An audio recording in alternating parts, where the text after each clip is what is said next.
Well, there is a critical workforce shortage in the Australian disability sector, and experts are now fearing that the new NDIS National Workforce Plan fails to actually resolve any of these issues. Fran Connolly is here for more. Fran, great to see you once again. Hi Holly, thanks for having me back again. Let's start from the beginning, Fran. There is a crisis in the disability sector at the moment in regards to labour. Yep, and it's been predicted for some years. There's a massive workforce shortage. And just to give your viewers an idea again, there's something like 470,000 NDIS participants.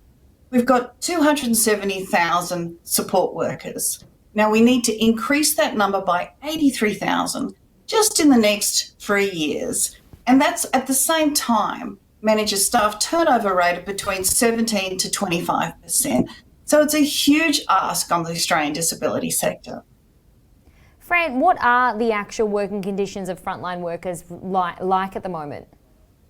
Well, over the last few years, I've been really lucky to speak personally with hundreds of support workers in my role working with workplace culture.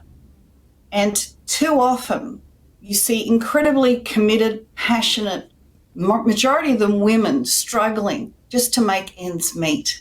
Because the economic reality is that they're not only juggling shorter shifts, they have to juggle them across multiple employers just to earn a living. There was a fabulous report that came out from the University of Melbourne in the middle of last year, which showed that 20% of frontline support workers are struggling to earn a living, to put a meal on the table, and just to make ends meet. And it's not good enough. And what's driving this is not the providers, it's the NDIA artificial price limits, absolutely squeezing out pay conditions and the ability of the sector to offer a decent living wage for frontline support workers.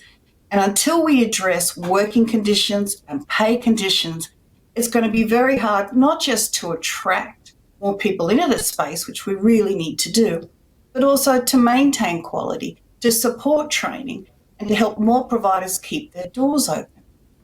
And if I can go on for a moment, the reason for those price limits is because they're based on the top 25% of providers who are actually able to achieve economies of scale.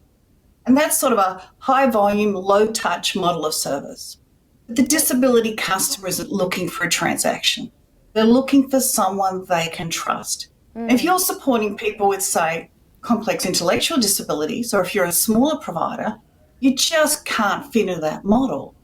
So something's got to give. Otherwise, we're going to see more providers withdrawing services, more providers closing their doors, and actual market failure. So it's going to impact the entire disability sector and people with disabilities who are some of our most vulnerable community members.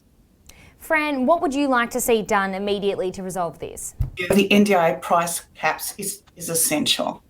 And I think we need to immediately put in place some mechanism whereby smaller providers can access more support to train their staff and pay a reasonable remuneration.